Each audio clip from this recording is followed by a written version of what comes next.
Hello students, so we are studying 8085 microprocessor. Now these things we have seen: processor system architecture, CPU, memory, input output interfaces. Then CPU consists of ALU, control logic, registers, then interconnections like address bus, data bus and control bus. Then CPU internal structure, and this is the 8085 CPU diagram, internal structure diagram of 8085 microprocessor. And these are the various registers.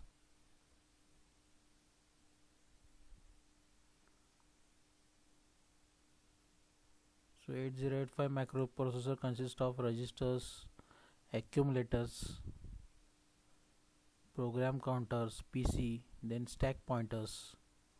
Stack pointer is a 16-bit register.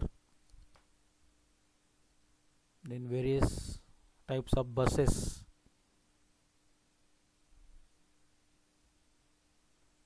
This is the bus structure. It's the 8085 MPU, which is connected to address bus, data bus and control bus. This we have seen in our last presentation.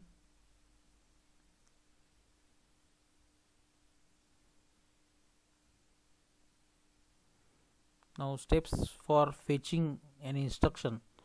So microprocessor is used to execute the program, and program is a set of instruction. This program is loaded into the memory, and microprocessor has to fetch the instruction from memory. So these are the various steps to fetch the instruction from memory.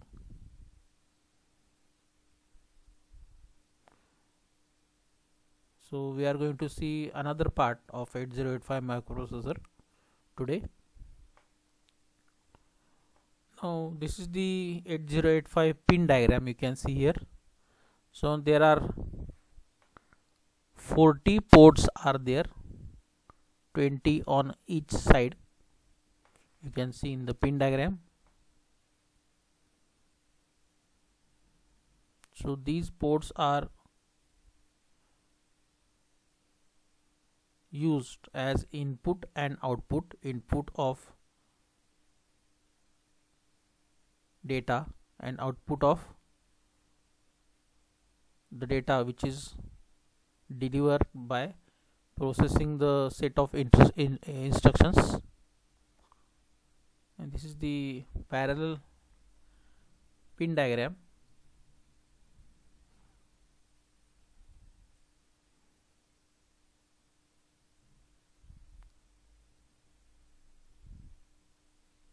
You can see in the figure.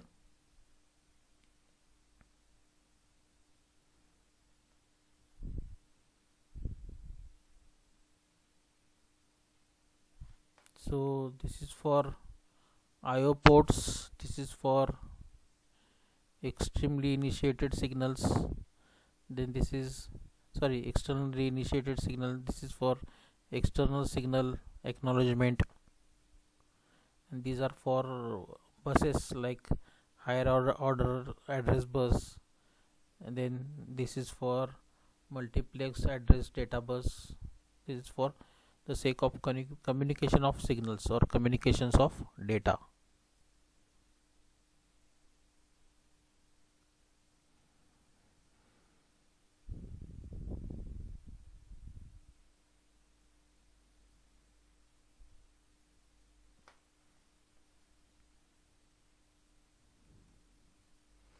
Now a closer look at 8085 architecture.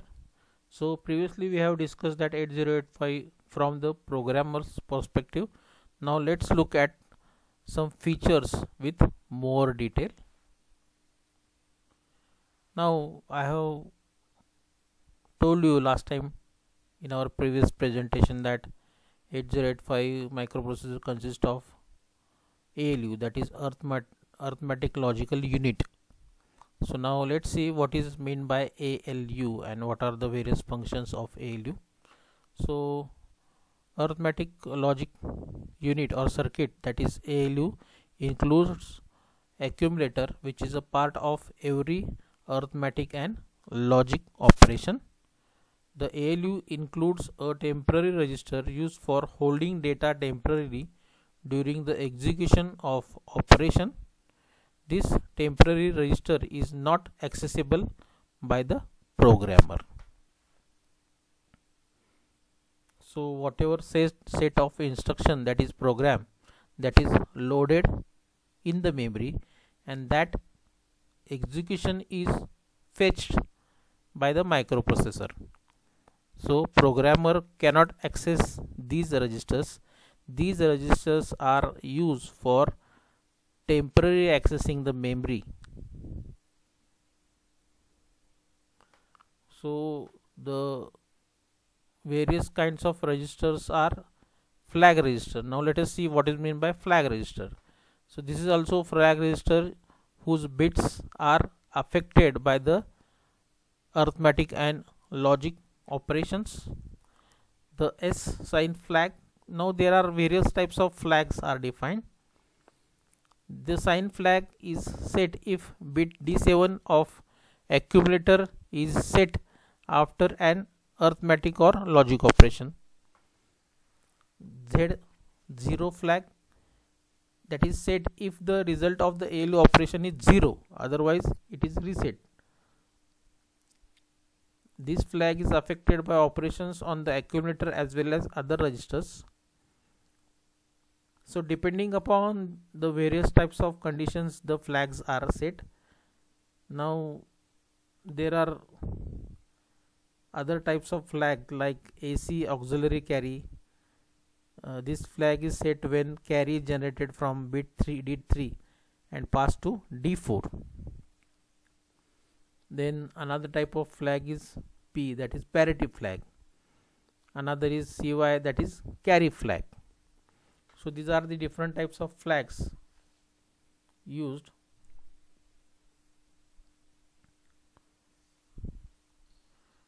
So now 8085 machine cycles.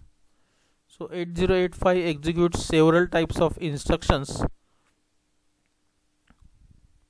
with each requiring a different number of operations of different types.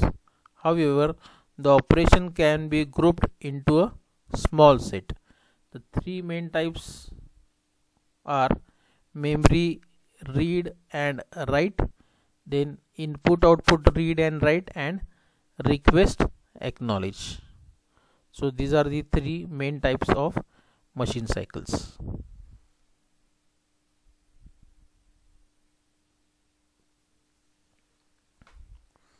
Now let us see memory structure and its requirement.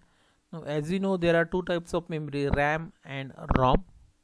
So the structure of RAM you can see here: input buffer and output buffer.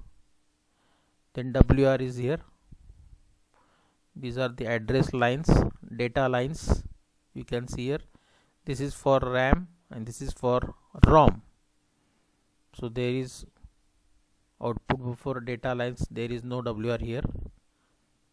The process of interfacing the above two chips is same. However, the ROM does not have a WR signal. So that is shown in the figure.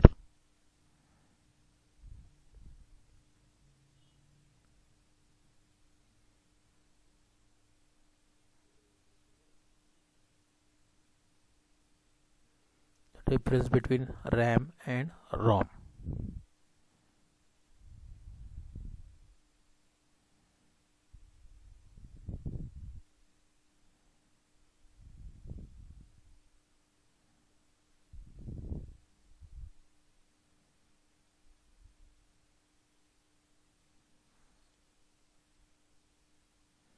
Now next is interfacing memory. Now accessing memory can be summarized into following three steps. Select the chip, identify the memory register, and enable the appropriate buffer. So that buffer is used as a temporary memory. So translating this into microprocessor domain, the microprocessor places a 16-bit address on the address bus. Part of the address bus will be select the chip, and the other part will go through the address decoder to select the register. The signals input, output, memory and RD combined indicate that the memory read operation is in progress. The MEMR signal can be used to enable the RD line on the memory chip.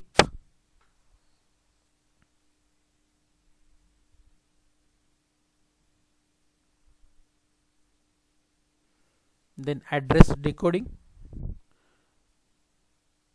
So microprocessor understands assembly level language. Okay, so everything is there in assembly level language.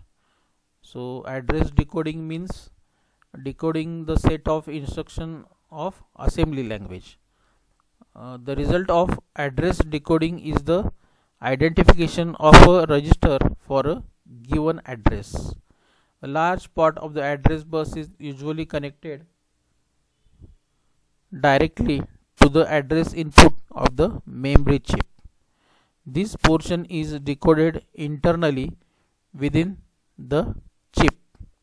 What concerns us is the other part that must be decoded externally to select the chip.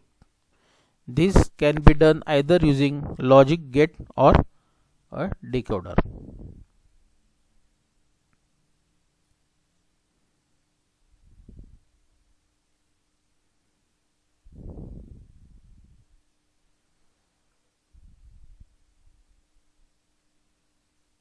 Now this is the overall picture of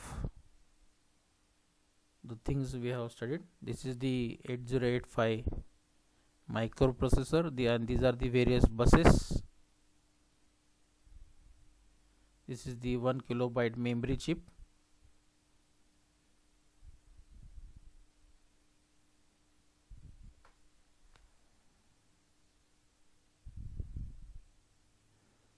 So this is the MEMR we have seen in our earlier slide.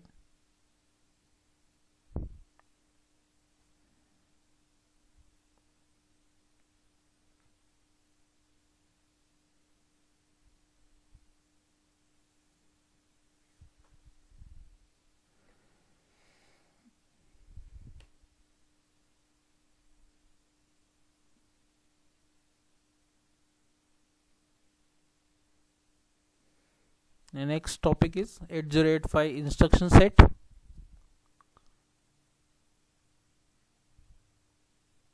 Now data transfer operations will happen between the registers, then between memory location and a register, then direct write to a register or a memory, or between IO device and accumulator. Then there will be arithmetic operations like add, subtract, multiplication, division, so increment, decrement. So these are the arithmetic operations. So we have to give instruction for them. Then there will be logic operations, and then branching operations, that is jump, call. So these are the branching operations.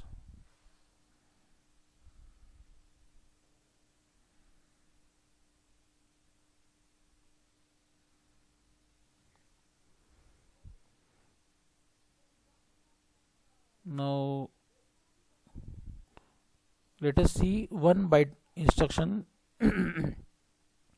So under 1 byte instruction, a 1 byte instruction include the operation code and operand in the same byte. For example, various tasks are given.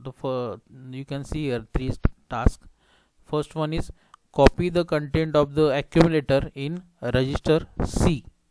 So operation code would be MOV, operand would be C and A, and there would be a binary code and hexadecimal code for that particular operation. Similarly, for another operation like add the contents of register B to contents of accumulator, operation code would be used as ADD, operand would be B since we are using register B, and there would be a specific binary code for that and corresponding hexadecimal code. Third operation or third task is invert each bit in the accumulator. So operation code would be CMA. There will be corresponding binary code associated with this operation and corresponding hexadecimal code for this operation. So this is for case of 1 byte instructions. Now another type is we are going to see in next slide.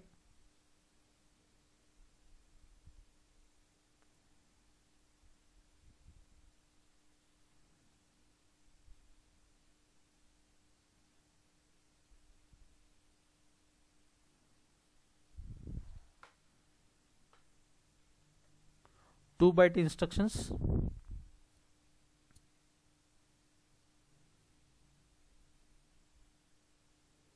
In a 2 byte instruction, the first byte specifies the operation code and the second byte specifies the operand. For example, the task is load an 8-bit data byte in the accumulator. So operation code would be MVI, operand would be A and data. So binary code defined here is like this, and corresponding hexadecimal code for first bit and second bit you can see in the figure.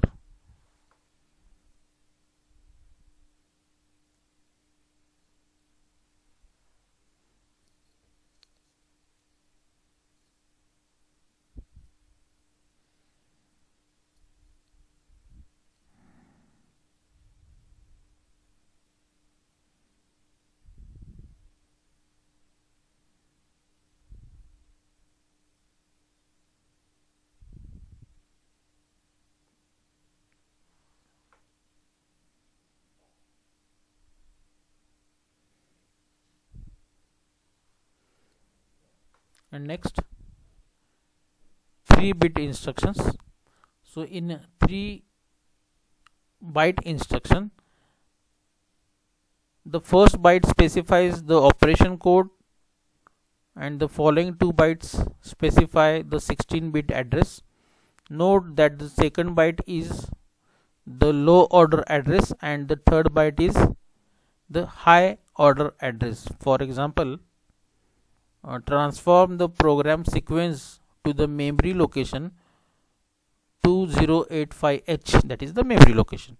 So operation code specified for this particular task is JMP. Operand would be 2085H, that is the memory location, and since it is 3 byte,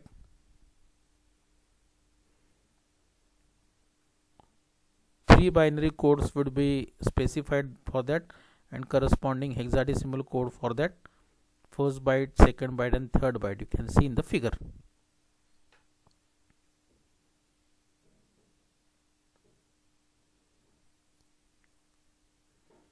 See here, the first byte specifies the operation code, then the following 2 bytes specified 16-bit address.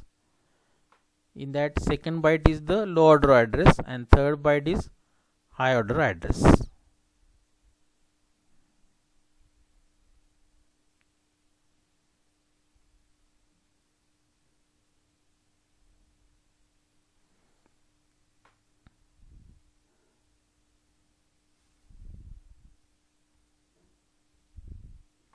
So we have started from 8085 pin diagram various ports.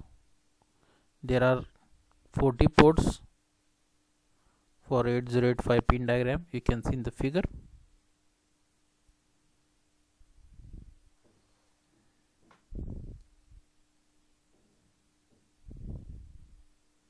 Then we have studied the ALU, arithmetic logic unit. Then there will be flag registers. Various types of flags are set depending upon the operation. Then we have seen machine cycles, memory structure and its requirement, RAM and ROM. Then interfacing memory we have seen, address decoding, and this is the overall picture of 8085 various types of data buses, memory chip, and we have seen the instruction sets for various types of operations. 1 byte instruction, then we have seen 2 byte instructions, and finally we have seen 3 byte instructions. So okay friends, so that was about 8085 microprocessor. Thank you.